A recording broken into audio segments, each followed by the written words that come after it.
Yezokana nenjalo baba Ntuli. Dlulo ndoda kethu akasithome ngehloko.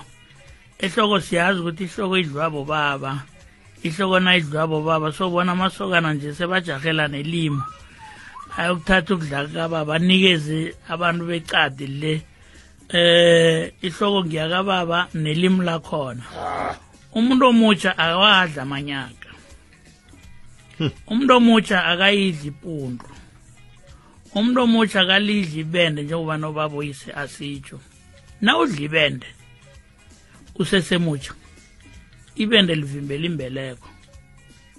Ipundu uyokuluphala msinya. Idlwa abantu sele bakhulile ke lezo nyama lezo. Seceke dlulu sokufika ukuthi ke abantu bengubo bona badla ini.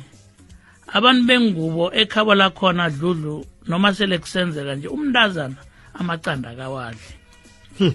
Umntazana amacanda akawadli. Bekufike nini baba Ntuli mhlambe? Umntazana amacanda adludlu akawadli ukufikela lapha enda khona. Nakaceda ukwenda kuzoba nesikhathi ke sokuthi uyokuhlutshuliswa ke. Unosokana ke kulapha azomnikeza khona mhlana ke ayokuhlubulisa ngunina bese unosokana akhe uyachoke ukuthi mzangoba noma kumbuza ukusukela namhlanje nase ungakwakho lapha ungakhona ukuthi ke ungadla amacanda ungadla ifesi unamngwengwe ungayidla nebisi uyaphiwa ke khona ke ungalidla.